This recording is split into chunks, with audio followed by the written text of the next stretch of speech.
తమకు కావాల్సిన వాళ్లకు విశాఖపట్నంతో పాటు రాష్ట్రంలో చాలా ప్రాంతాలు అనుకోండి, తమకు కావాల్సిన వాళ్ళకి, ఈ ప్రభుత్వానికి దగ్గరగా ఉన్న వాళ్ళకు విపరీతంగా ఎక్కడ చూసినా కోట్ల విలువ చేసే స్థలాలు, వందల ఎకరాల నుంచి అంటే కింద నుంచి పై వరకు రకరకాలుగా వివిధ ఫార్మేట్లలో భూమి కేటాయింపులు అయితే చేసుకుంటూ వస్తూ ఉన్నారు.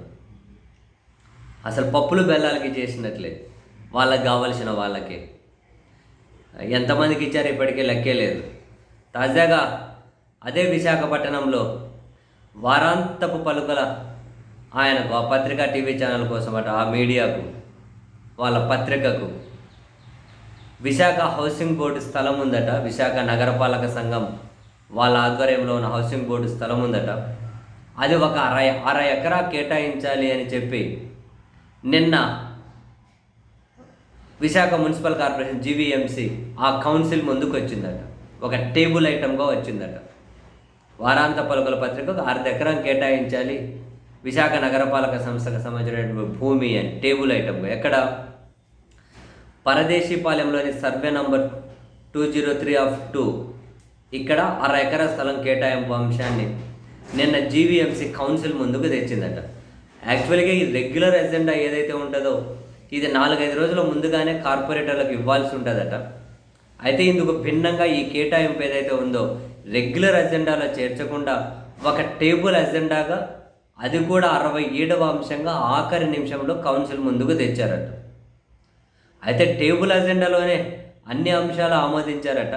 అయితే ఈ 67వ అంశంగా వీళ్ళకు సగం స్థలం 1/2 ఎకరం స్థలం కేటాయించాలని నిర్ణయం, అరే ఇంత కీలక నిర్ణయం ఏంది, టేబుల్ ఎజెండాగా తీసుకురావడం ఏంటి, ఎట్లా ఇస్తారు, కోట్ల విలువ చేసే స్థలాన్ని ఏదో నామమాత్రపు ధరకు ఎట్లా ఇస్తారు అని చెప్పి వైఎస్ఆర్ కాంగ్రెస్ పార్టీ సభ్యులు తీవ్ర అబ్జెక్ట్ చేశారట. ఇక్కడ అలో చేయము అని. సో ఇంకా తప్పనిసరి పరిస్థితుల్లో ఈ అంశాన్ని వాయిదా వేస్తున్నట్లు మేయర్ పీలా శ్రీనివాసరావు ప్రకటించారట. బహిరంగ మార్కెట్లో కోట్ల విలువ చేసే స్థలం వీళ్ళకేదో పప్పులు బెల్లలాగా నామమాత్రపు ధరకు ఇచ్చేకని చెప్పి నిర్ణయం తీసుకున్నారట. బట్ చివరి నిమిషంలో అది వాయిదా పడిందట.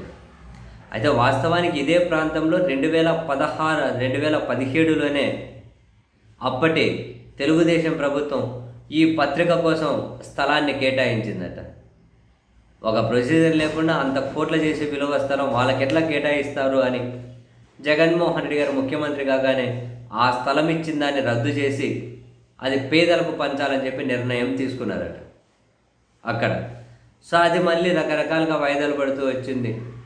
ఇప్పుడు అదే సంస్థకు అక్కడే అదే భూమిని నామమాత్రపు ధరకే ఆ పత్రిక ఓనర్కి ఇవ్వాలి అని చెప్పి ఆంధ్రప్రదేశ్ ప్రభుత్వం నిర్ణయం తీసుకుంటూ ఉంటే చివరి నిమిషంలో వైసీపీ సభ్యుల ఆందోళన నిరసనతో అది వాయిదా పడింది. ఒకసారి ఇవ్వాలని నిర్ణయం తీసుకుంటే వాయిదాలు గీదాలి. ఈరోజు వాయిదా పడిందేమో, ఏదో ఒక రోజు తెలియకుండా ఒక రహస్య జీవో ద్వారా అయినా ఇచ్చి పడేస్తారు అంతే. వాళ్ళకు భూములు ఇవ్వాలి అని చెప్పి నిర్ణయం తీసుకుంటే కోర్టులు ఆపలేవు, ఇంకొకరు ఆపలేరు, కొంచెం వెనక ముందు ఇచ్చి పడదొబ్బుతారు అంతే.